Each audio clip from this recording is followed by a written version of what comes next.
बिस्मिल्लाहिर्रहमानिर्रहीम अस्सलामु अलैकुम। प्रीवियस लेक्चर में हम लोगों ने इंटरप्रिटेशन ऑफ फाइनेंशियल स्टेटमेंट्स को कंप्लीट कर लिया था। तमाम तर फार्मूलात की डिस्कशन हो गई, तमाम तर रेशो एनालिसिस की डिस्कशन हम लोगों ने कर ली।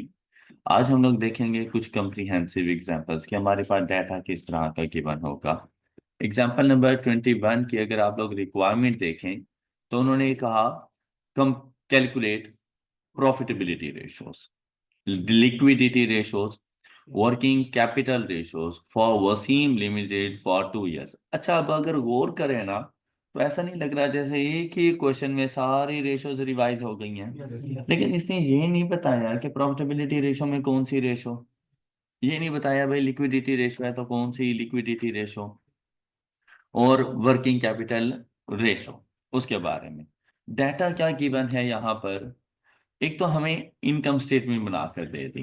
इनकम स्टेटमेंट में उसने हमें बताया प्रॉफिट और लॉस स्टेटमेंट में रेवेन्यू की वैल्यूज आ गई for the year 6 and 7, cost of sales है, ग्रॉस प्रॉफिट है, distribution admin profit before tax, income tax and profit for the period. Balance sheet में नॉन करंट एसेट्स की values हैं, साथ में कुछ करंट एसेट्स हमारे पास मौजूद हैं। टोटल एसेट्स आ गए, इक्विटीज में ऑर्डिनरी शेयर्स मौजूद हैं, प्रेफरेंस शेयर्स मौजूद हैं, share premium, revaluation, reserves and retained earnings. Current liabilities मौजूद हैं हमारे पास and total equity and liabilities आ गए। प्रॉफिटेबिलिटी रेशो फाइंड करनी है तो प्रॉफिटेबिलिटी रेशो में सबसे पहले आ सकती है return on capital employed.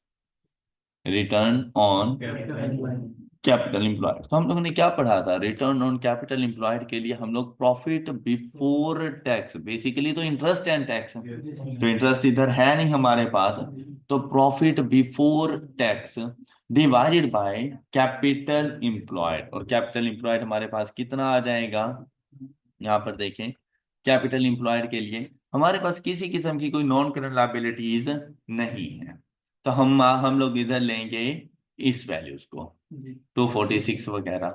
All right, all right. अच्छा, अब देखें यहाँ पर इसका सोल्यूशन आ जाएगा। सबसे पहले उसने लिखा हुआ है ग्रॉस प्रॉफिट मार्जिन, फिर नेट प्रॉफिट मार्जिन, ये सबसे ज्यादा इजी वर्किंग्स होती है।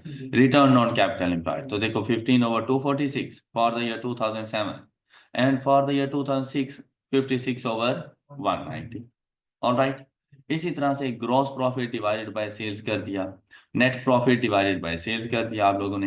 एसिड टर्नओवर तो इसके लिए हम लोगों ने कहा था एसिड टर्नओवर के लिए, अच्छा ये टर्नओवर इन टाइम्स है, इन परसेंटेज नहीं है। अगर ये इन परसेंटेज होता एसिड टर्नओवर रेशो तो आप लोग इसको लिख सकते थे कि profit after tax divided by profit before tax divided by total acids की वैल्यू। तो यहां पर देखें हमारे पास टोटल एसिड्स की वैल्यू क्या बन रही थी, यहाँ पर टोटल एसिड की वैल्यू 500 है, लेकिन अगर हम लोग सिर्फ यहाँ पे नॉन करंट एसिड्स को देखें तो वो हमारे पास कितने आ रहे हैं 78। प्रॉफिट कितना आ रहा है हमारे पास 15 एंड टैक्स आया साथ में, प्रॉफिट फॉर द पीरियड आ गया हमारे पास 9। और अब इधर देखें इसने क्या कुछ किया, इधर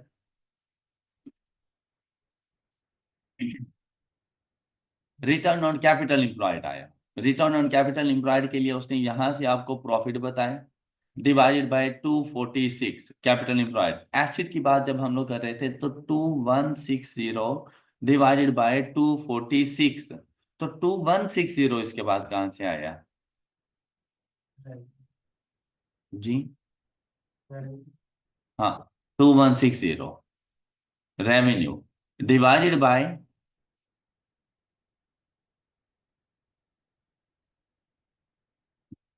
डिवाइडेड बाय 246 यहां से। तो ये बता क्या रहा है इस चीज का, ऐसे नहीं, ये तो रेशो ही गलत कैलकुलेट कर रहा है ये वाली। ऐसी टर्नओवर रेशो हमारे पास क्या आ रही थी जो हम लोगों ने कल पढ़ी थी, वो हमारे पास आ रही थी profits divided by total assets, ये आ रहा था हमारे पास। तो उसने ना ये सेल्स के ऊपर जाके कैलकुलेट कर दिया कि टोटल सेल्स कितनी होती हैं हमारे पास, तो उसके ऊपर जाके कैलकुलेट कर लिया। इसको रहने दे, ये वाली रेशो ना फाइंड करना। लिक्विडिटी रेशो में current ratio and quick ratio, ये दोनों आपको समझ आ गई होंगी। और वर्किंग कैपिटल रेशो में तीन तो मेजर रेशोज हैं जो आपने बतानी है। कौन सी? Average time to collect, then average time to pay, and average inventory holding period. अब कंपैरेटिव ईयर से ना, तो आप देखें हम लोग 2007 एंड 6 दोनों के लिए रेशोज की कैलकुलेशन करके दे रहे हैं। तो एग्जांपल 21 में ऐसा कोई ऐसा मुश्किल चीज नहीं थी, सिर्फ आपको अगर फार्मूलाज आते हैं आपने सिंपली वैल्यूज को पुट कर देना था। एग्जाम्पल 22 को देखें तो ये भी बिल्कुल वैसे ही 21 की तरह है, और इसकी भी जो रिक्वायरमेंट्स हैं बिल्कुल वैसे ही, profitability ratio, liquidity ratio and working capital ratio. तो ये भी आप लोग इजीली फाइंड कर लेंगे, आपने खुद से जरा इनको ट्राई करना है। ऑलराइट, ये आप लोगों ने खुद से सॉल्व करनी है, ये इजीली फाइंड हो जाएंगी। एग्जाम्पल 23 में आप लोगों को दो डिफरेंट कंपनीज की स्टेटमेंट ऑफ प्रॉफिट और loss and statement of financial positions दे दी गई हैं, और रिक्वायर्ड क्या किया गया है, कहते हैं compute the current ratio, acid test ratio, average payment period, average collection period for Alpha Limited and Omega Limited, and carry out the comparative analysis based on the compute. अब ऐसी सिचुएशन में जो सोल्यूशन बनाना था ना, वो 3 columns में बनना था। एक कॉलम में आप लोगों ने जाकर अल्फा लिमिटेड लिखना था, दूसरे कॉलम में ओमेगा लिमिटेड, और तीसरे कॉलम में इंटरप्रिटेशन लिखनी थी, कि उनको कंपेयर करना था। अब सबसे पहले आप दोनों की जाकर करंट रेशो फाइंड करते हैं, अल्फा की भी ओमेगा की भी, दोनों की करंट रेशोज आपके पास आ जाती, दोनों के आंसर्स आ जाते हैं। फिर आपने उन आंसर्स को देखकर इंटरप्रेट करना था कि इनमें से कौन सी हमारे लिए बेनिफिशियल है और कौन सी नहीं है, कौन सी अच्छा परफॉर्म कर रही है। तो इसके लिए ये देखो, इसने सबसे पहले अल्फा एंड ओमेगा के लिए तमाम रेशोज की कैलकुलेशंस कर ली, उसके बाद उसने जाके कंपैरेटिव एनालिसिस बाद में बता दिया चारों का।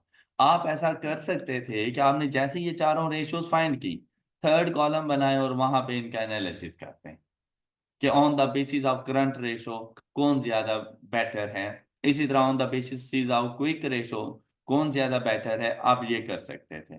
अच्छा, अब फॉर फ्यूचर पर्पस क्या हम लोगों ने इसको किस तरह से लेके चलना है, इंटरप्रिटेशन कैसे देनी है, उसके लिए आप इसका जरा कंपैरेटिव एनालिसिस की जो कमेंट्री है ना, इसको एक मरतबा रीड करो कि इंटरप्रिटेशन हमने देनी कैसे है।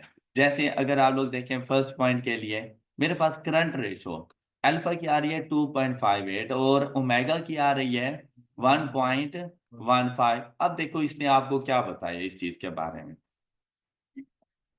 हाँ जी, ये जरा थ्योरेटिकल पॉइंट्स इसके एक मरतबा रीड कर लें। थ्योरी की रीडिंग हो गई। अच्छा, ये स्टार्ट वाले क्वेश्चन थे सिर्फ इसीलिए कि आप लोगों ने अपने तमाम तर रेशोज की जो जो फार्मूलाज वगैरह है ना, उनको अच्छे तरीके से देख सको। अब यहाँ पर देखें, आपको ना उसने बताया in the respect following industry data has been gathered, ये आपकी अपनी फाइनेंशियल स्टेटमेंट्स हैं, साथ में उसने कंपैरिजन के लिए ये इंडस्ट्री डाटा दे दिया। इंडस्ट्री डाटा में देखो तो कौन कौन सी रेशोज गिवन है, gross profit margin, net profit, current ratio, gearing ratio, return on current asset, return on capital employed and return on equity. अब जो जो रेशो आपको गिवन है इंडस्ट्री की, सेम यही रेशो आपने अपने बिजनेस के लिए कैलकुलेट करनी है। और अपने बिजनेस के लिए भी ये तमाम रेशोज कैलकुलेट करोगे, फिर इन कम इंडस्ट्री रेशोज के साथ आपने उनका कंपैरिजन करना है। अब उसने क्या कहा, compute B as ratio for comparison with the industry. तो जब इंडस्ट्री के साथ कंपैरिजन करना है तो इन तमाम रेशोज को आप लोग कैलकुलेट करोगे। अच्छा, फिर क्या कहता है, for each ratio give one possible reason of from the industry. अब आपने इसका आंसर करना था, एक टेबल्स बनाते आप। सबसे पहले आपने रेशोज के नेम लिखने थे, फिर आपने अपने पास लिखना था इंडस्ट्री रेशोज, ये कॉलम एज इट इज लिख लेते हैं। दूसरे तीसरे कॉलम में आप लोग जाते हैं, वहां पर अपनी रेशोज लिखते हैं, अपने बिजनेस की रेशोज को वहां पे बी एज रेशोज आप लिख देते हैं, और वो सारे आंसर्स आपके पास आ जाते हैं। फिर अगला कॉलम बनाते हैं, लाजिम बात है इंक्रीज या डिक्रीज आएगा। तो उस इंक्रीज या डिक्रीज की एक एक पॉसिबल रीजन बताते हैं। अब जैसे कि अगर हम लोग यहाँ पे चले, देखिए भाई इन रेशियोज को कैलकुलेट करना मसला नहीं था, मैं इसी तरह के टेबल की बात कर रहा था। क्या आपने इस तरह का एक टेबल बना लिया, फिर आप लोग देखो कि इंडस्ट्री, अगर ग्रॉस प्रॉफिट मार्जिन देखूं, प्रॉफिट मार्जिन कैसे आएगा मेरे पास, gross profit divided by sales multiplied by 100। Industry की बात करूं तो 23.5% है, जबकि हमारा अपना ग्रॉस प्रॉफिट कितना आ रहा है, 16.7%। अब हमने उसको इस डिक्लाइन की रीजन बतानी है, तो अब बी पार्ट में था तो इसलिए उसने रीजन को अलग कर दी। अब वो आपसे ये बात कर रहा है कि ग्रॉस प्रॉफिट मार्जिन में चेंजेस की क्या क्या रीजंस हो सकती हैं। अब एग्जाम में जाकर तो आप लोगों ने जाकर कोई एक चीज बतानी है, कोई एक ही पॉसिबल अगर कोई इम्पैक्ट है वो आपने बताना है। लेकिन जहां पर उसने आपको अच्छा खासा बताया, कहता है कि आपके पास ये जो ग्रॉस प्रॉफिट मार्जिन है ना वो लोअर है देन द इंडस्ट्री। अब उसकी क्या क्या रीजंस हो सकती हैं, ग्रॉस प्रॉफिट मार्जिन के कम होने की क्या क्या रीजंस हो सकती हैं। भाई ऐसा हो सकता है, देखो ग्रॉस प्रॉफिट कैसे आएगा, कैसे आएगा gross profit, sales minus cost of sales is equal to gross profit. Am I right, gross profit numerator में यूज कर रहे हैं और ग्रॉस प्रॉफिट इंडस्ट्री की वैल्यू से कम है। यही वजह है कि मेरे पास रेशो कम आ गई। अब रेशो के कम आने की रीजन बहुत सी रीजन हो सकती हैं। सबसे पहली रीजन क्या हो सकती है कि भाई मेरी कॉस्ट ऑफ सेल ज्यादा है, मेरी कॉस्ट ऑफ सेल के ज्यादा होने की वजह से मेरा ग्रॉस प्रॉफिट कम हो रहा है। कॉस्ट ऑफ सेल ज्यादा क्यों है, क्योंकि मेरा एक स्मॉल बिजनेस है, मैं बहुत ज्यादा बल्क क्वांटिटी में नहीं परचेजेस कर सकता। और जब हम लोग बल्क क्वांटिटी में परचेजेस नहीं कर रहे तो मुझे डिस्काउंट्स नहीं मिलते। जबकि इंडस्ट्री मतलब एक ह्यूज बिजनेस है, वो बल्क क्वांटिटी डिस्काउंट्स अवेल कर जाते हैं, उनकी कॉस्ट ऑफ सेल कम पड़ जाती है। मेरी बात समझ आई आप लोगों को, ये सबसे बड़ी रीजन थी। मतलब आपने जब भी डिक्लाइन या इंक्रीज को देखना हो तो ऐसी सिचुएशन में आप रेशो को सोचो और रेशो में देखो किन किन चीजों की हमें जरूरत है, उन चीजों में चेंज की वजह क्या हो सकती है। तो भाई कॉस्ट ऑफ से ग्रॉस प्रॉफिट के कम होने की सबसे बड़ी रीजन हमारी कॉस्ट ऑफ सेल का ज्यादा होना हो सकता है। ऑलराइट, अच्छा फिर हमारी सेल्स कम हो सकती है, किस तरह से कि भाई मैं अपने कस्टमर्स को डिस्काउंट अलाउ कर देता हूँ, अपनी मार्केट को कैप्चर करने के लिए अपने कस्टमर्स को डिस्काउंट अलाउ कर देता हूँ, उसकी वजह से भी मेरा रेवेन्यू कम हो जाता है, रेवेन्यू कम तो ग्रॉस प्रॉफिट भी कम हो जाएगा। ऑलराइट, अच्छा इन्होंने क्या क्या लिखा, कहते हैं purchase of raw material at as compare to its, आपको नहीं लगता सबसे अच्छा पॉइंट था ये, हाँ। दूसरी चीज क्या कहते हैं, inability to obtain economies of scale in production as compare to its competitors, कि वो जो चीज बना रहे हैं ना वो उनको एक लोअर प्राइस के ऊपर कॉस्ट पड़ती है जबकि मुझे ज्यादा प्राइस के ऊपर पड़ रही है। फिर आ गया higher production cost due to, ये बात भी आप उसको बता सकते थे। फिर deliberately keeping selling price to gain the, क्या हमने ये बात भी डिस्कस करनी ली। अब ये है इनके रीजन। अब नेक्स्ट अगर आप लोग देखें, नेक्स्ट हमारे पास आया नेट प्रॉफिट मार्जिन। अब देखिए कैलकुलेट करना मसला नहीं है, जैसे ही नेट प्रॉफिट को देखा 7.7 से 3.8 कम है, तो इसकी रीजन सबसे पहली रीजन ग्रॉस प्रॉफिट का कम होता, ग्रॉस प्रॉफिट कम है इसलिए तो नेट प्रॉफिट कम है। और ग्रॉस प्रॉफिट क्यों कम है उसकी रीजन डिस्कस कर चुके हैं हम, रॉ मटेरियल हायर प्राइस में मौजूद है, डेलिबरेटली अपनी सेलिंग प्राइस को रिड्यूस रखा हुआ है हम लोगों ने, इकोनॉमीज ऑफ स्केल की वजह से हमारी जो प्रोडक्शन कॉस्ट है वो हमें ज्यादा पड़ रही है। ये सारे पॉइंट तो आ जाएंगे, लेकिन फिर एक आध पॉइंट ये भी तो हो सकता है, ग्रॉस प्रॉफिट से नेट प्रॉफिट में जाते हुए एक्सपेंसेस आती हैं, हमें एक्सपेंस ज्यादा पड़ रहा है, हमारे जो एक्सपेंसेस हैं वो ज्यादा हैं जिसकी वजह से नेट प्रॉफिट कम हो रहा है।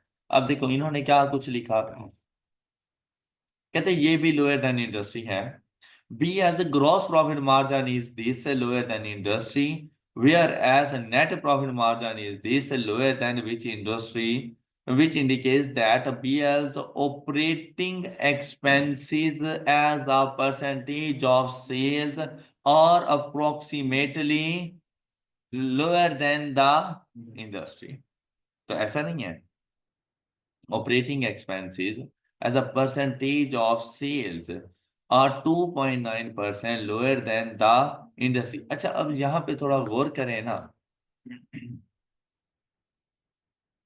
ग्रॉस प्रॉफिट 23 से 16.7 पर आया और यहां से 7.7 से नेट प्रॉफिट 3.8 पर आया।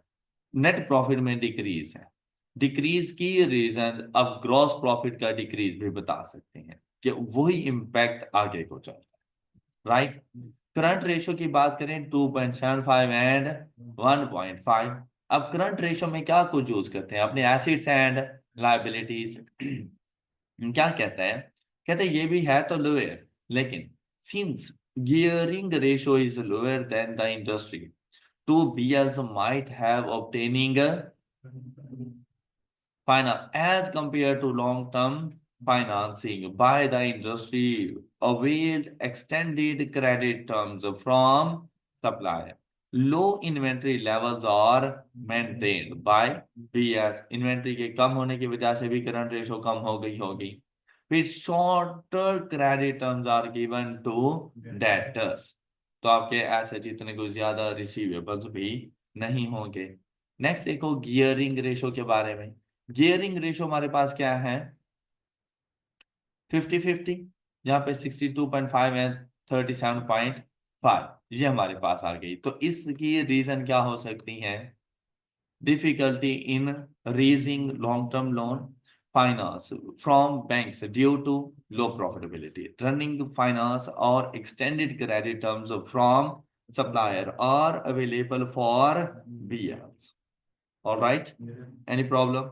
इसी तरह बाकी सब के लिए भी आप लोगों ने ये तमाम पॉइंट्स अच्छे तरीके से पढ़ लेने हैं। इनके पढ़ने से एटलीस्ट आपको ये आइडिया हो जाएगा कि आपने किस तरह से जाके क्वेश्चंस को सॉल्व करना।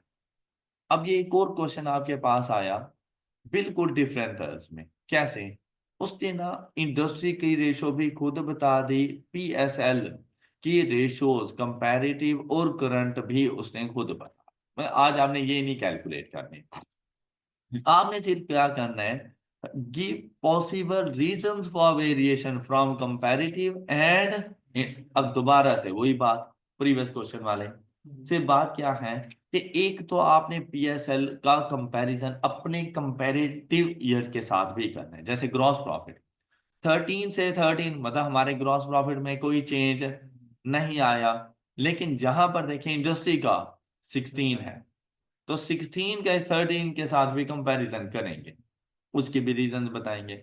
नेट प्रॉफिट पहले 7 था 8, मतलब कंपनी के नेट प्रॉफिट में इंक्रीज आया। कैसे इंक्रीज आया होगा, देखो ग्रॉस प्रॉफिट सेम है, सिर्फ नेट प्रॉफिट में इंक्रीज आया, तो नेट प्रॉफिट में इंक्रीज की रीजन एक्सपेंस, ऑपरेटिंग एक्सपेंसेस का कम होना हो सकता है। ऑलराइट, और इधर देखो 10 से 8 पर, तो यहां पर हम लोग एक्सपेंसेस की ही बात कर देंगे इंडस्ट्री के हवाले से। फिर return on share holders equity 18 to 22 पर आए, जबकि इंडस्ट्री का कितना है 25। तो इसका आंसर ये देखें कुछ इस तरह से। अब हम लोगों ने क्या बताना है कि पॉसिबल रीजंस फॉर वेरिएशन, तो आप लोगों ने ना एटलीस्ट 2 रीजंस लिखनी है, तो इससे ज्यादा आप लोगों ने नहीं लिखनी। तो ये ग्रॉस प्रॉफिट मार्जिन की पहले बात कर रहे हैं, reasons of fluctuation with previous year and reason for fluctuation with industry. इसी तरह कॉलम की फॉर्म में ही आपने आंसर करना है, क्योंकि बहुत से बच्चों को ये नहीं पता होता कि हम लोगों ने आंसर करना कैसे है। तो आप लोगों ने बिल्कुल कॉलम के फॉर्म में जाकर आंसर कर देना है, और ये तमाम थ्योरेटिकल पॉइंट्स आप लोगों ने रीड कर लेने हैं, हो जाएंगे। यहां पर भी ऐसे ही critically analyse and discuss whether you agree with the claim. अब क्या चीज ये देखें, 8, 10, 11 तमाम रेशोज वगैरह उसने हमें बता दी, इंडस्ट्री की रेशोज गिवन है। अच्छा क्लेम क्या है, in the latest annual report to the shareholders, directors of DFL have claimed that liquidity position of the company has improved significantly। हाँ जी, प्रॉफिट मार्जिन बताया, क्विक रेशो बता दी, करंट रेशो बता दी, and days purchase in payables, days purchase in payable, payable turnover days, इसकी हमें बात बता दी। और बात यहाँ पे क्या कर रहे हैं हमारे पास, लिक्विडिटी पोजीशंस की। तो लिक्विडिटी पोजीशन में हम कौन कौन सी रेशोज देख रहे होते हैं। अच्छा, अब यहां पर गौर करें तो हमारे पास क्विक रेशो 1.42 से 1.40 और यहां पर 1.38, रेशो कम होती जा रही है day by day. Ratio current ratio, quick ratio sorry, quick ratio कम हो रही है, जबकि करंट रेशो 1.59 से 1.67 एंड 1.84 इंक्रीज हो रही है। अच्छा, अभी हमें यहाँ पे ना प्रॉफिट मार्जिन या डे परचेज इन पेएबल देखने की जरूरत है नहीं, क्योंकि उसने कहा तो जो क्लेम किया है ना वो लिक्विडिटी पोजीशन पर किया है। अब अगर आप गौर करें तो करंट और क्विक रेशो में डिफरेंस किस चीज का है, इन्वेंट्री का। अब यहां पर करंट रेशो में इंप्रूवमेंट आ रही है, लेकिन क्विक रेशो में डिक्लाइन है। इट मींस दैट बिजनेस के पास इन्वेंट्री लेवल हाई पड़ा हुआ है और हर साल वो इंक्रीज हो रहा है। It means that unable to sell goods, कि वो अपनी इन्वेंट्री को जल्दी से सेल नहीं कर पा रहा, इस वजह से उसको ये प्रॉब्लम्स फेस करनी पड़ रही है। लेकिन जैसे ही इन्वेंट्री को हम लोगों ने निकाला तो फिर उसकी पोजीशन डिक्रीज होना शुरू हो गई है। अब देखिए फिर इसके बारे में उसने किस तरह इसको एनालाइज किया। कहते हैं while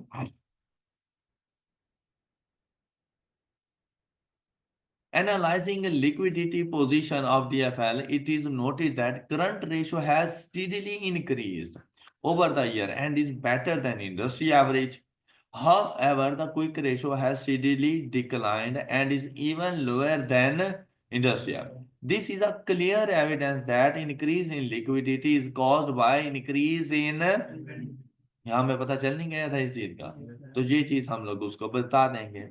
Further, by considering the nature of highly perishable inventories kept by a dairy food company, अब देखिए उसने बिजनेस की ना नेचर बता दी थी, डेयरी फूड्स। तो डेयरी फूड्स के पास तो पेरिशेबल गुड्स हैं। अब पेरिशेबल गुड्स अपने पास ज्यादा देर के लिए रखेगा तो लाजमी बात है नुकसान उठाना पड़ जाएगा। फिर क्या कहते हैं, it is possible that DFL में bear high inventory losses due to short expiry. Based on the above I do not agree with the claim of DFL's. तो क्या आप एग्री कर रहे थे उसकी बातों में कि सिर्फ इन्वेंट्री की वजह से चेंज है। फिर डेयरी फूड है, इन्वेंट्री ज्यादा है, पेरिशेबल गुड्स हैं, खराब हो गई तो लॉस बर्दाश्त करना पड़ जाएगा, तो लिक्विडिटी पोजीशन उसकी बेटर नहीं है। ऑलराइट, एक अच्छा मजे का छोटा सा क्वेश्चन था हमारे पास। एग्जाम्पल 27 देखें, extract from the latest financial statement of two companies. और ये बैलेंस शीट आपको बनाकर दे दी, स्टेटमेंट ऑफ कॉम्प्रिहेंसिव इनकम आपको दे दी। क्या कहा, analyse profitability, liquidity, working capital ratios of the both the companies. अब दो डिफरेंट कंपनीज हैं तो एवरेजेस कभी भी नहीं आ सकती। तो मतलब जहां पर हम लोग कहते थे ना एवरेज रिसीवेबल, बेसिकली वहां पे रिसीवेबल आएंगे। जब हम कहते थे एवरेज पेएबल, वहां पर सिर्फ पेएबल आएंगे हमारे पास। तो अभी कौन कौन सी रेशियोज उसने फाइंड की, gross profit ratio, profit to sales, और साथ में return on capital employed, return on asset employed. अच्छा, फिर उसका एनालिसिस किया, फिर लिक्विडिटी रेशो पर, करंट एंड क्विक रेशो, फिर उसके बारे में कमेंट्स पास किया। फिर चला गया वर्किंग कैपिटल टर्नओवर रेशो की तरफ, और साथ में कैश ऑपरेटिंग साइकिल भी उसने बता दिया और उसको कमेंट कर दिया। ये आप लोगों ने घर में बैठ के सॉल्व करने हैं, एक आप लोगों की प्रैक्टिस हो जाया करेगी और दूसरा आइडिया हो जाएगा कि रेशो एनालिसिस हम लोगों ने किस तरह से कैलकुलेट करनी है। ये क्वेश्चन आप लोगों ने खुद से घर में बैठ के सॉल्व करना है। अब अगर आप यहाँ पर देखें ना, हर क्वेश्चन की नेचर बिल्कुल सेम सेम आ रही है।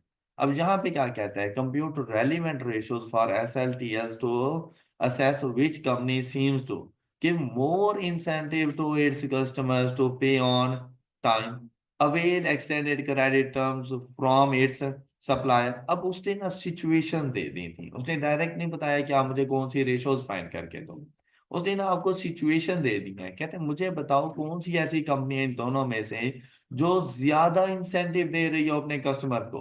तो भाई ज्यादा इंसेंटिव कौन दे रही होगी?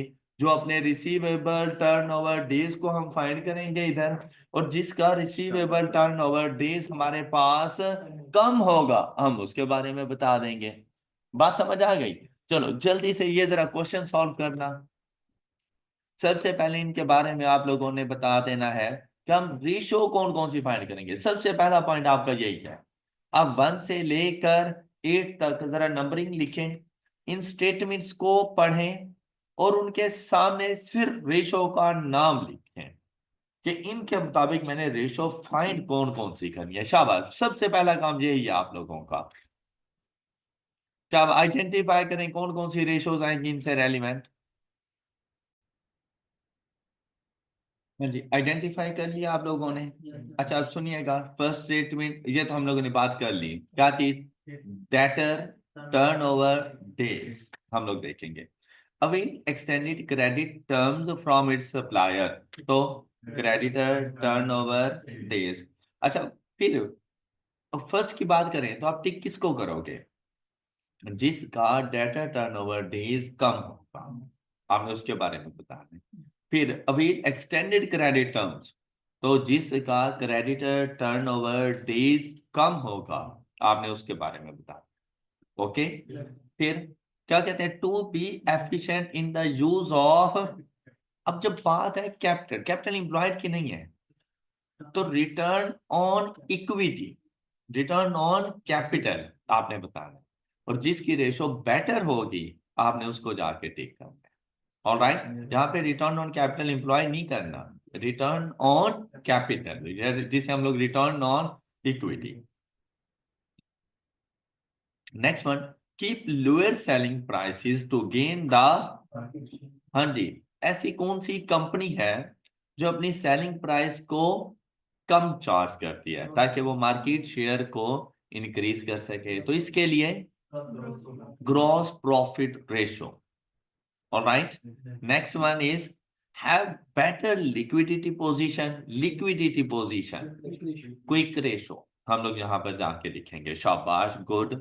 Have higher ability to convert its assets into profits, तो इसके लिए रिटर्न ऑन एसेट्स। शाबाश। Control operating expenses more efficiently, तो operating expenses to sales ratio. Okay. अच्छा, वहाँ इसके लिए आप लोग नेट प्रॉफिट रेशो भी फाइंड कर सकते हैं, अदरवाइज वो जो हम लोगों ने पढ़ा था कॉस्ट टू सेल्स रेशो, तो वहाँ operating expenses to sales ratio पर हम लोग जा सकते हैं। फिर have higher ability to raise bank loan in future. हाँ जी, गियरिंग रेशो। शाबाश, गुड हो गया। तो अब यहाँ पर कैलकुलेशंस कर लोगे, कैलकुलेशन में ऐसे मुझे नहीं लगता कोई मसला है, अदरवाइज हमारा जस्ट इधर वेस्टेज ऑफ टाइम ही है। आप डेली बेसिस पे, जरूरी नहीं सारी एग्जाम्पल आपने आज ही खत्म करनी है, आप डेली बेसिस पे जस्ट 2 क्वेश्चन का जरा सा टच दे दिया करें, ताकि डेली बेसिस पे आपका रेशो एनालिसिस रिवाइज होता रहे और आपको पता चल जाए कि ये इस तरह से वैल्यूज आनी है। ओके, जो इंपॉर्टेंट पॉइंट्स है ना वो हम लोग यहाँ पे डिस्कस करते रहेंगे। क्रेडिटर लिमिट आ गया, रिटर्न ऑन कैपिटल एम्प्लॉयड इन्होंने ले लिया, लेकिन अगर आप रिटर्न ऑन कैपिटल भी लेंगे तो आपका बात ठीक हो जाएगी। नेक्स्ट देखें, ग्रॉस प्रॉफिट आ गया, करंट रेशो आ गई, क्विक रेशो आ गई। फिर बेटर लिक्विडिटी पोजीशन का पता चल जाएगा, SL has better liquidity position. Return on asset आया, ऑपरेटिंग एक्सपेंसेस रेशो आया, देखा, और साथ में गियरिंग रेशो। आई होप कि आप ये क्वेश्चन इजीली सॉल्व कर लेंगे। 29, यहां पर भी आपको स्टेटमेंट ऑफ प्रॉफिट और लॉस बता दी गई। फॉलोइंग एडिशनल इंफॉर्मेशन, 80% सेल्स और on credit, opening inventory was 100 million, 40% of current liabilities comprises of trade payable. हमने क्या बताना है, liquidity, working capital, debt ratio of the company. हाँ जी, लिक्विडिटी कौन कौन सी रेशियो बताओगे? Liquidity, current ratio and quick ratio.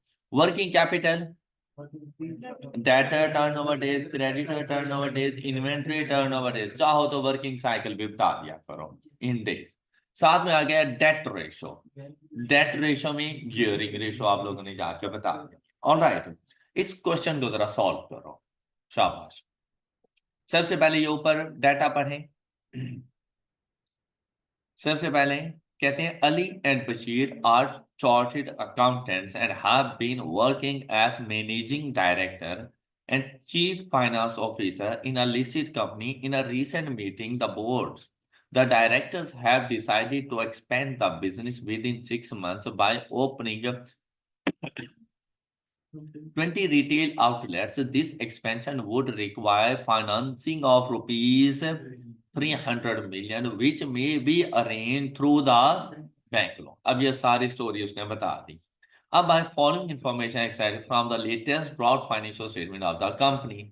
और उसके लिए अच्छा, ये प्रॉफिट और लॉस नहीं है, उसने वैसे ही हमें डाटा उठा के दे दिया है। ऑलराइट, चले, ये डाटा आपके पास है, कुछ एडजस्टमेंट्स हैं आपके पास, ये 3 एडजस्टमेंट्स हैं, और आप मुझे रेशो एनालिसिस करके दें। शाबाश, सॉल्यूशन नहीं देखना, आपने मुझे एक करंट रेशो बतानी है, क्विक रेशो बतानी है, वर्किंग कैपिटल एफिशिएंसी रेशो बतानी है, एंड गियरिंग रेशो बतानी है। शाबाश, जल्दी करें। सबसे पहला काम होता है इन तमाम रेशोज के नाम लिख लिया करें, ठीक है, और स्पेस छोड़ते जाएं। फिर इन तमाम रेशोज के फार्मूलाज लिख लिया करें। ऑलराइट, उसके बाद वैल्यूज पुट कर दिया करें। चलें, शाबाश, बिस्मिल्लाह, जल्दी से क्वेश्चन सॉल्व करें कंप्लीट। अब इस क्वेश्चन को सॉल्व करने के लिए आप लोगों ने सबसे पहले तो इन चीज़ों का इंतखाब करना है ना, कि रेशो फाइंड करने के लिए आपको क्या कुछ चाहिए। जैसे हमारे पास सबसे पहली रेशो हमारे पास कौन सी आ रही है? Liquidity ratio. लिक्विडिटी रेशो में कौन सी? Current ratio and quick ratio. अच्छा, करंट रेशो के लिए आपको क्या चाहिए?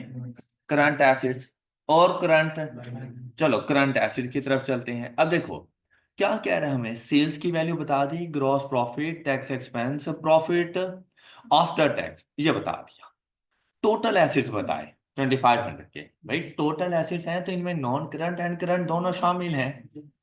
फिर नॉन करंट एसिड्स बता दिए, तो इसका मतलब इन दोनों का डिफरेंस,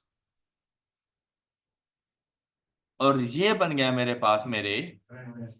अच्छा, करंट एसेट्स में कौन कौन सी चीजें शामिल हैं? इन्वेंट्री, ट्रेड रिसीवेबल, ये दोनों उसने खुद बता दिए। मतलब रिमेनिंग हमारे पास कैश वगैरह शामिल होगा। इन्वेंट्री 850 की है, 600 की ट्रेड रिसीवेबल्स हैं, 1450 ये होगा, 150 का कैश इन हैंड वगैरह शामिल होगा। शेयर कैपिटल की वैल्यू आ गई, रिजर्व्स आ गए, लॉन्ग टर्म लोन आ गए। तो जो करंट लायबिलिटीज हैं वो बैलेंसिंग वैल्यू के तौर पर आएंगे। बैलेंसिंग वैल्यू कैसे? Total acids, total acids, total acids में से कैपिटल का पोर्शन माइनस करें, शेयर कैपिटल एंड रिजर्व्स, और माइनस कर दें लॉन्ग टर्म लोन। तो पहले ये देखें ना, capital plus long term loan, ये कैपिटल इंप्लॉयड नहीं बन जाएगा अगर इसको जरा देखो तो? कैपिटल इंप्लॉयड, तो कैपिटल इंप्लॉयड आपके पास कितना आ रहा है? 1702, 1702। अच्छा, फिर 1702 में अब देखो टोटल एसिड्स हैं 2500 के, तो बेटा कैपिटल प्लस लायबिलिटीज को भी तो 2500 का होना चाहिए, और ये है capital plus non current liabilities, तो 2500 में से इसको माइनस करता हूं। ये है आपकी current liabilities, got it. Current assets कितने? 1600। करंट लायबिलिटीज कितनी? 7। तो करंट रेशो जब फाइंड करोगे, ये देखो, आई होप ये बातें समझ आ गई होंगी, तो आंसर आ जाएगा। और जब क्विक रेशो पे जाओगे तो सेम यही, लेकिन सिर्फ क्या, 1600 में से इन्वेंट्री भी माइनस कर दोगे, और इन्वेंट्री का वैल्यू कितनी? 850। आपके डिनोमिनेटर में किसी किस्म का कोई चेंज नहीं है, तो आपने 0.6 को लिख दिया। बात क्लियर हो गई सब बच्चों को? किसी को डाउट? अच्छा, फिर हम लोग गए वर्किंग कैपिटल रेशोज, उसमें मुझे क्या चीज चाहिए? मेरे receivables and current credit sales. भाई रिसीवेबल्स का पता है नहीं हमें, क्वेश्चन में गिवन थे, एज इट इज वो मैंने रिसीवेबल्स उठा लिए, एवरेज इन्वेंट्रीज। अच्छा अब यहां पर अगर आप लोग देखो, ये इन्वेंट्री होल्डिंग पीरियड आ रही है, तो रिसीवेबल्स कहाँ गए, ये रिसीवेबल कलेक्शन पीरियड, ये 600 के ही गिवन थे, हमने 600 ही उठा लिया। अच्छा डिवाइडेड बाय करना होता है क्रेडिट सेल से, तो उसने आपको एक इंफॉर्मेशन दे दी थी 80% of sales are on credit, total sales 1700 का 80% 13, तो आपने यहां पर जाकर 1360 161 आ गए। फिर आपने जाने अपने पेबल्स पेमेंट पीरियड, उसके लिए आपको चाहिए आपके पेबल्स। अच्छा पेबल्स के लिए उसने आपको इंफॉर्मेशन दी थी 40% ऑफ करंट लाइबिलिटीज, कितनी है करंट लाइबिलिटीज, इसका 40% रेट पेबल है, तो 798 का 40%, ऑलराइट, डिवाइडेड बाय परचेजेस। अब देखो भी परचेजेस आ सकती थी। अच्छा इन केस कभी आपके पास डाटा ऐसा आ जाए जिसमें हम परचेजेस को फाइंड ना कर सकें, तो divided by cost of sale हो जाता है। फिर वहां पे अजम्पशन होती है कि opening and closing inventories are both equal, या हैं ही नहीं, तो आपकी परचेजेस ही आपकी कॉस्ट ऑफ सेल होती है। अब यहां पर अगर आप गौर करें तो आपको ग्रॉस प्रॉफिट मिल गया, तो सेल्स और ग्रॉस प्रॉफिट का जो डिफरेंस है, क्या वो कॉस्ट ऑफ सेल नहीं होगा, कितना, 11,155, ये है आपके पास। अच्छा कॉस्ट ऑफ सेल के लिए अगर यहां पर गौर करें, इन्वेंट्री मिल गई क्लोजिंग, और ओपनिंग इन्वेंट्री उसने हमें यहां पर बता दी थी, ऑलराइट, तो opening inventory 100 plus purchases less closing inventory is equal to cost of cell.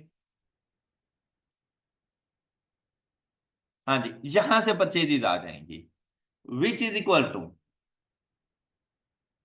बताएगा कोई, अच्छा वो ऊपर वैल्यूज 1000 की हैं, अच्छा यहाँ पे 100 मिलियन आ गए हैं, इसको ना 100,000 ही समझ लेते हैं फिर हम, ओके, अदरवाइज क्वेश्चन फिर पॉसिबल नहीं होना। हम ना इसको ये 100 मिलियन ना समझे, ये 100,000 समझ लें, गॉट इट, ओके, या यूं करें ना कि इन 1000 को मिलियन समझ लें, तो मतलब वैल्यूज हमारे पास सेम ऐसी ही आएंगी। तो परचेजेस की वैल्यूज बताएं जरा जी, 19,0, कंपैरिजन किसके साथ करना था, 798 के 40% के साथ, डिवाइडेड बाय 1905, ये देखो आ गया, तो आपके पास ये वैल्यू आ गई पेएबल पेमेंट पीरियड। अब हम लोग चलेंगे inventory holding period. Inventory holding period का ताल्लुक किस चीज से होता है, कॉस्ट ऑफ सेल्स, और साथ में हम लोग लेते हैं एवरेज इन्वेंट्री। अब देखो ओपनिंग भी है क्लोजिंग भी है, तो हम लोग लेंगे अपनी average inventory divided by cost of sale. Cost of sale कैसे आ गई, सेल्स में से माइनस कर दिया gross profit, cost of sale 1155 multiplied by 365, तो inventory period is 150, got it. अब देखो प्रीवियस क्वेश्चन की निस्बत ये ज्यादा अच्छा क्वेश्चन था, हालांकि रेशोज वही फाइंड कर रहे हैं जो प्रीवियस क्वेश्चन, लेकिन क्या फर्क था, प्रीवियस क्वेश्चन में सारा डाटा गिवन था, तो हम लोग सिंपल पुट कर रहे थे, इसलिए हमने उनके ऊपर टाइम नहीं वेस्ट किया। लेकिन जहां पर क्या है कि वैल्यूज फाइंड करनी थी पहले, जो हमारी रिक्वायर्ड वैल्यूज हैं, उसके बाद रेशोज की तरफ जा रहे थे, तो ये प्रैक्टिस के लिए एक बहुत अच्छा क्वेश्चन था हमारे पास। क्लियर हो गई बात। अच्छा नेक्स्ट, डेट रेशो में गियरिंग रेशो, क्या non current liabilities divided by, अब दो ऑप्शन है आपके पास, एक कैपिटल इंप्लॉयड और दूसरा सिंपल कैपिटल। हाँ मोस्टली कैपिटल इंप्लॉयड यूज कर लिया करते हैं, तो नॉन करंट लायबिलिटीज का पता था, क्वेश्चन में गिवन है 70, और कैपिटल इंप्लॉयड, तो आप देखो capital plus reserve plus non current liability, capital employed आ गया आपके पास, और आपके पास 44% वैल्यू आ गई। फिर आप लोग देखिए इंटरेस्ट कवर, इंटरेस्ट कवर हमारे पास कैसे आना था, profit before interest and tax तो डिवाइडेड बाय इंटरेस्ट एक्सपेंस। तो अगर आप लोग यहाँ पे थोड़ा गौर करो तो उसे आपको बता नहीं दिया था कि 9% पर है ये लोन, इंटरेस्ट की वैल्यू को पता चल सकता है। 750 का 9% विच इज इक्वल टू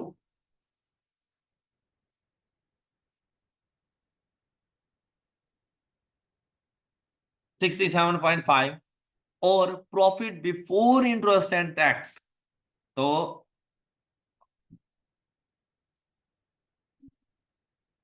नहीं दिया, प्रॉफिट आफ्टर टैक्स आ गया हमारे पास। अच्छा इसमें टैक्स को ऐड कर दो 63।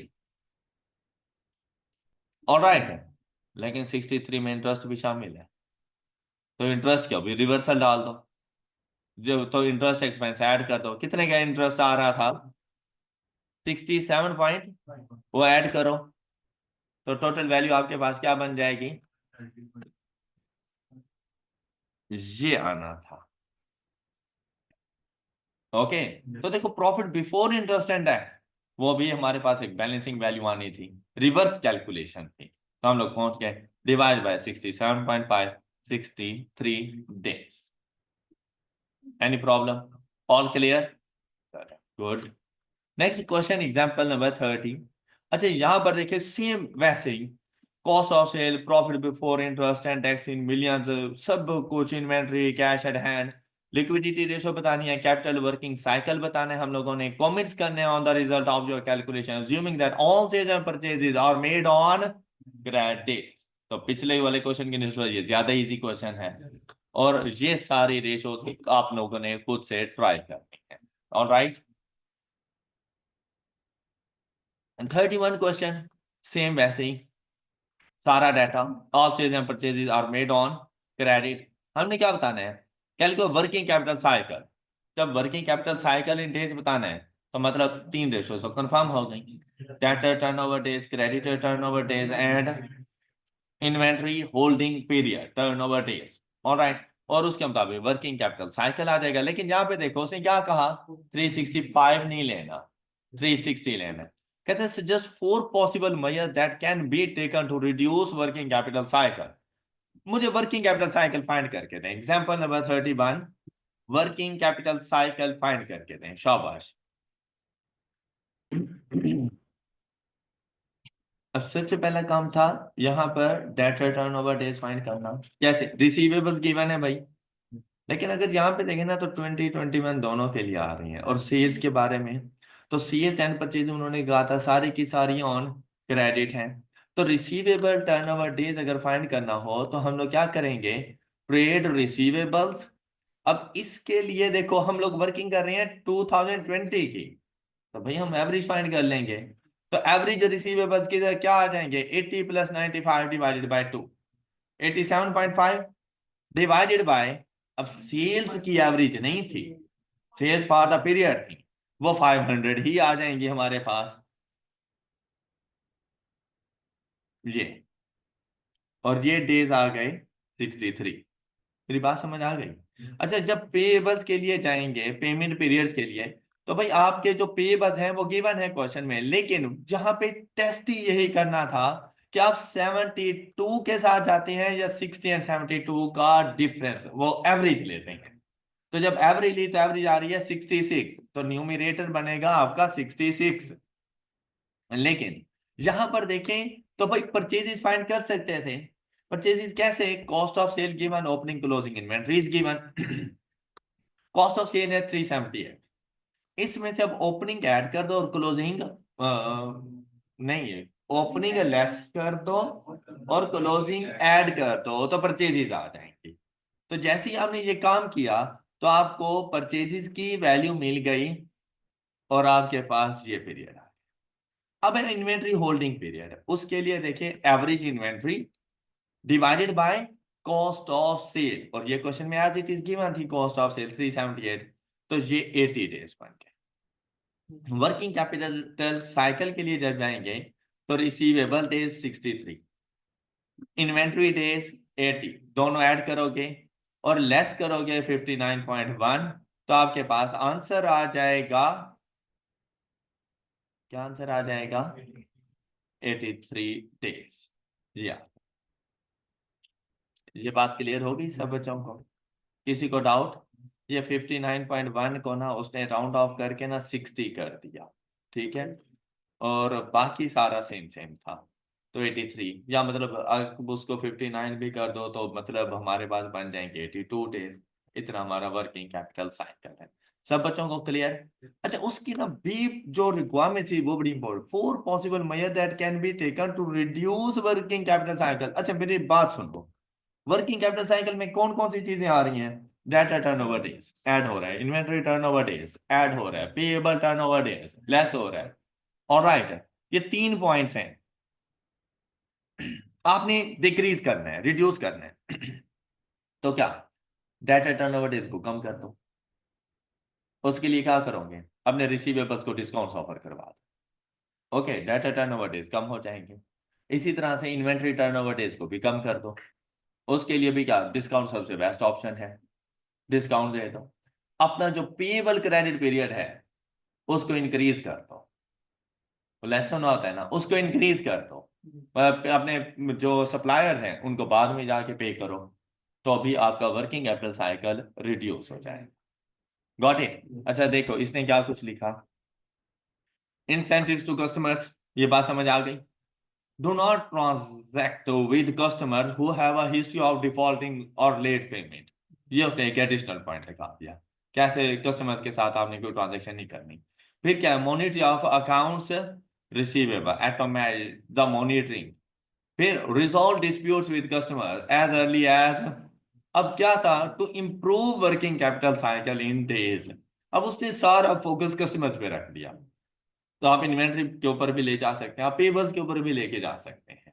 ओके, क्वेश्चन नंबर एग्जांपल 32, तमाम तरह इंफॉर्मेशन फाइनेंशियल पोजीशन की, प्रॉफिट और लॉस अकाउंट की गिवन, कुछ एडिशनल इंफॉर्मेशन आ गई जिनमें हमारे पास और हमने कैलकुलेट करना है। अब देखें ये तमाम रेशोज आ गई by name.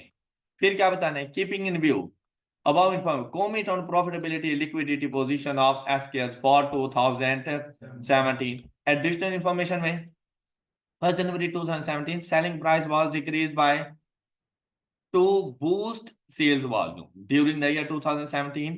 suppliers demanded price increase of, for SKL raised the price increase, however both parties agreed to reduce the credit period। SKL had been running its business in a rented building whose annual rent was rupees 15 million.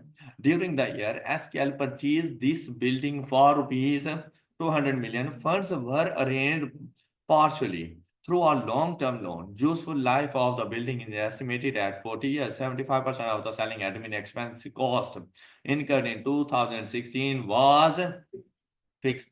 अब information तो सारी हमारे पास है पड़ी, expenses वगैरह भी। पहला काम करना है कि हमने 2016 और 17 के लिए ये सारी रेशोज फाइंड करनी है। तो ये देखो, ये रेशोज के आंसर आ गए। इन रेशोज का हमारे एडिशनल पॉइंट से कोई ताल्लुक नहीं था, एडिशनल इंफॉर्मेशन से कोई ताल्लुक नहीं था, सिर्फ बैलेंस शीट और आपने स्टेटमेंट ऑफ प्रॉफिट और लॉस उठाना था। ये सारी रेशोज आ गई थी। अब जब आपने कमेंट्स करने थे ना, तो कमेंट्स देखो किस चीज के ऊपर होने थे, प्रॉफिटेबिलिटी के ऊपर और लिक्विडिटी के ऊपर। तो प्रॉफिटेबिलिटी के हवाले से अगर आप लोग देखें तो कौन कौन सी रेशोज आपने यहाँ पे फाइंड की है, gross profit, net profit, return on investment, return on capital employed, और लिक्विडिटी के लिए debt equity ratio and current ratio, इनको बेस बनाना था। और आपने ये कमेंट्स कर देने थे। अब एक तो इंक्रीज डिक्रीज जो भी आया गया आप उसके रीजन तो बताएंगे ही, लेकिन साथ में जो एडिशनल इंफॉर्मेशन थी आपने उसको भी अकाउंट फॉर करना है। ओके, अब जैसे इन 2017 gross profit margin of SKL has reduced from 30 to 26.42।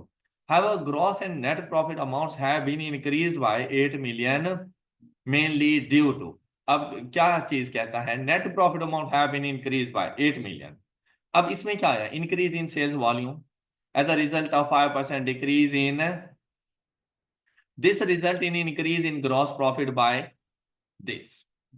Okay, फिर क्या कहता है, acquisition of building has resulted in saving in expenses as a rent saved। तो 15 मिलियन हमारा रेंट बच गया और उसके ऊपर हमने जस्ट अपनी एक डेप्रिसिएशन एक्सपेंस चार्ज किया 5 मिलियन का। तो इसकी वजह से हमारे पास इंक्रीज इन फाइनेंस कॉस्ट। क्या जो लोन लिया था उसकी वजह से फाइनेंस कॉस्ट इंक्रीज हो गई। एक तो डेप्रिसिएशन आ जाएगी higher than depreciation and finance cost. हमारे जो रेंट की अमाउंट थी उसके बारे में डिस्कस कर रहे हैं। 75% selling admin expenses was fixed. Expenses did not increase due to increase in sales volume। तो ये भी हमारे लिए बेटर है। The decrease in current ratio from 2.5 to 1.8 of net assets of the following: cash payment of purchases building which significantly decrease current assets. कहता है payment जो हम लोगों ने बिल्डिंग के लिए कैश दे दिया था तो उसकी वजह से हमारे करंट एसेट डिक्रीज हो गई हैं, तो उसकी वजह से हमारे पास ये रेशो कम आई। Prompt payment to supplier which decreases the current liability. जो सप्लायर्स को हम लोग जल्दी पे कर रहे हैं क्योंकि उसने आपसे कहा था ना कि वो प्राइसेस बढ़ा रहा था, तो जब निगोशिएशन हुई तो हम लोग इस बात पे एग्री कर गए तो कि क्रेडिट पीरियड कम कर देंगे। तो जब कम करेंगे तो लाजमी बात है मुझे जल्दी पे करना पड़ेगा, तो लाइबिलिटीज कम हो जाएंगी। तो उसने उस बात के लिए कहा कि करंट लाइबिलिटीज आपकी डिक्रीज हो रही। Okay 33 statement of financial position profit और loss compute working capital cycle in days and liquidity. हो जाएगा अभी आप लोगों से प्रैक्टिस हो गई है। साथ में suggest 3 possible measure that can be taken to by KL to improve working capital cycle. अब 3 मेजर्स यहां पर आ गए। ये देखिए ये चीज तो आप फाइंड कर लेंगे 2017 एंड 18 के लिए। हाँ अब जरा गौर करो ना, 3 साल का डाटा है तो मुझे एवरेजेस चाहिए। तो 18 के लिए 17 हेल्प करेगा एवरेज और 17 के लिए 16। अब कंपैरेटिव्स भी आएंगे। ओके तो इसने ये कंपैरेटिव्स के साथ हमें बता दिया। अब यहां पर पहुंचे वैल्यूज तो फाइंड कर लेंगे। देखो incentive to customers do not transact with the customers who have a history of defaulting, automate the monitoring of accounts. तो क्या वही पॉइंट से नहीं है? तो हर बार उसने वही पॉइंट कॉपी पेस्ट कर दिए। Next one is 34 statement of financial position है, प्रॉफिट और लॉस अकाउंट हमारे पास मौजूद है और extract from the management report submitted by the board of director ratios for the year 2020। हम कौन से ईयर की बात कर रहे थे? 21। तो 20 की रेशोज मतलब कंपैरेटिव ईयर्स की रेशोज उसने खुद ही बता दी है। करंट ईयर के ये सारी रेशोज फाइंड करोगे जो कंपैरेटिव की हैं, ये इसलिए बताई जाती है ताकि आप कंपैरिजन कर सकें और रेशोज कौन कौन सी फाइंड करनी है। साथ में कुछ एडिशनल इंफॉर्मेशन आ गई 21 के हवाले से और कहते हैं कि आपने इन तमाम रेशोज को कंप्यूट करना है, मतलब कैलकुलेट करना है जो भी गिवन है कंपैरिजन विद 2020। साथ में क्या कहते हैं? Keeping in view financial and operating decision expected from management report provide reasons for variation. तो सेम वही काम है, पहले रेशोज को फाइंड कर लेना है और उसके बाद उनके लिए तमाम तर पॉसिबल रीजंस बतानी है जो आप लोग को इससे पहले कर चुके हो। ऑलराइट तो आपने देखा कि रेशो एनालिसिस अगर आपको फार्मूलाज अच्छे तरीके से आते हैं ना तो आपके लिए रेशो एनालिसिस कोई भी डिफिकल्टी क्रिएट नहीं करता। 2 से 3 दिन आपने इसके ऊपर लगाने हैं कि डेली बेसिस पे एक एक क्वेश्चन 2 2 क्वेश्चन आप लोग सॉल्व करते रहें ताकि ये अच्छे तरीके से कवर हो सके। साथ में इसके ऑब्जेक्टिव बेस्ड क्वेश्चन जब कॉम्प्रिहेंसिव एग्जांपल कंप्लीट हो जाएं उस टाइम पे ऑब्जेक्टिव बेस्ड क्वेश्चन जरा सॉल्व कर लीजिएगा। या ऐसा भी हो सकता है कि आप लोग कॉम्प्रिहेंसिव एग्जांपल सॉल्व करने से पहले आज का दिन एमसीक्यूज के ऊपर लगा दें, आपकी तमाम रेशोज बहुत अच्छे से तैयार हो जाए। कि आज आप लोग कॉम्प्रिहेंसिव एग्जांपल का कोई एक आध क्वेश्चन सॉल्व कर लीजिएगा लेकिन साथ में आप लोगों ने ना ये एमसीक्यू सॉल्व कर लेने हैं, तो आपके काफी सारे कॉन्सेप्ट्स वगैरह क्लियर हो जाएंगे कि आपने वैल्यूज को किस तरह से लेके जाना है। तो आप आज के दिन आप लोगों ने एमसीक्यूज के ऊपर ये टाइम लगाना है। अच्छे खासे एमसीक्यूज हैं, बहुत कुछ सीखने को आप लोगों को मिल जाएगा। इसी के साथ हमारा ये वाला चैप्टर कंप्लीट हुआ और at the end sticky notes देखें तो आप लोगों को फार्मूलाज मिल जाएंगे। क्लियर? तो मतलब कहीं और घूमने शूमने की जरूरत नहीं है आप लोगों को। आप at the end of the chapter जाएं और वहां पर इन तमाम फार्मूलाज को देख लें कि हम लोगों ने कौन कौन से फार्मूलाज डिस्कस किए अभी तक। तो ये सारे फार्मूलाज यहाँ पर एक समरी के तौर पर आपको मिल जाते हैं। Any problem? सब बच्चों को क्लियर? नेक्स्ट लेक्चर में इंशाल्लाह हम लोग अपना न्यू चैप्टर स्टार्ट करेंगे। तब तक के लिए अपना बहुत सा ख्याल रखिएगा। अल्लाह हाफिज।